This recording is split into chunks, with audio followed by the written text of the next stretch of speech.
ကိုမောင်နှမတွေကိုအကူအညီလေးတစ်ခုလောက်တောင်းညင်လို့ပါရှင်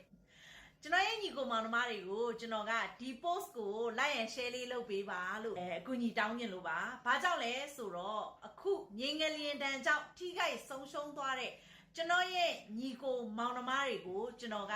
လှူရောင်းတဲ့အနေနဲ့ပေ20ပေ50မြေကွက်တစ်ကွက်ကို300စွန်းလေးနဲ့3ခွက်ရောင်းချပေးပါမယ်နောက်ထပ်ပြီးတော့အကူအညီပေးနိုင်တာကတော့အိမ်ဆောက်တဲ့အချိန်မှာလည်းကျွန်တော်ခြံမှာရှိတဲ့ယောက်ျားလေးဝန်ထမ်းတွေကဝိုင်းဝန်းပြီးတော့မှဆောက်လုပ်ပေးပါမယ်နောက်တစ်ခုကရေနဲ့မီးနဲ့ကကြတော့ကျွန်တော်ခြံနဲ့ကက်ရက်ဖြစ်တာဖြစ်တဲ့အတွက်ကျွန်တော်က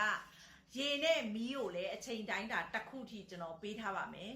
မြေနေရာကကျတော့မေမျိုးနဲ့မန္တလေးသွားတဲ့လမ်းဇီးပင်ကြီးဂိတ်ကနေပြီးတော့မှစစ်စေးရေးဂိတ်ကနေ10မိနစ်သွားတာနဲ့ကျွန်တော်ခြံကိုရောက်ပါပြီကျွန်တော်ခြံကတောတွေခြုံနေတယ်မှမဟုတ်ပါဘူးလမ်းမပေါ်မှာမေးတင်နေတာပါ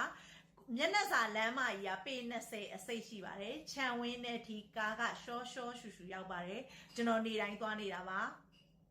ကျွန်တော်ရဲ့အကောင့်ထဲမှာရှိတယ်ကျွန်တော်ရဲ့ညီကိုမောင်နှမတွေကျွန်တော်ရဲ့ live တွေကိုလိုက်ကြည့်လိုက်ပါညပိုင်းမှာရိုက်ထားတဲ့ခြံမှာဇီးပင်ကြီးခြံကနေမပြန်ရသေးဘူးဇီးပင်ကြီးခြံကနေမပြန်ရသေးဘူးလို့ရိုက်ထားတဲ့အိမ်ရဲ့ဘေးမှာပါရှင်လိုအပ်တယ်ဆိုရင်စိတ်ဝင်စားတယ်ဆိုရင်ဒီမြေငလျင်တန်ကြောင့်ထိခိုက်ဆုံးရှုံးထားတဲ့ညီကိုမောင်နှမတွေဒါလင်စိတ်ဝင်စားတယ်ဆိုရင်ခွန်93933ကိုဆက်သွယ်ပြီးတော့စုံစမ်းလို့ရပါတယ်မေးမြန်းလို့ရပါတယ်300စွန်းလေးနဲ့ပေ20ပေ50မြေကွက်3ခွက်ရောင်းချပေးမှာပါလိုအပ်တာတွေအားလုံးကိုကျွန်တော်တက်နိုင်သလောက်ကူညီပေးနိုင်ပါတယ်ရှင်ကျွန်တော်ကလှူနိုင်ကူနိုင်တာရှိတာပဲကျွန်တော်လှူနိုင်ကူနိုင်တာတွေเนาะဒီမြေကွက်ကိုကျတော့ကျွန်တော်ကကြက်မဲတွေကိုလွှတ်ကြောင်းထားဖို့အတွက်ကျွန်တော်ဝယ်ထားတာပါ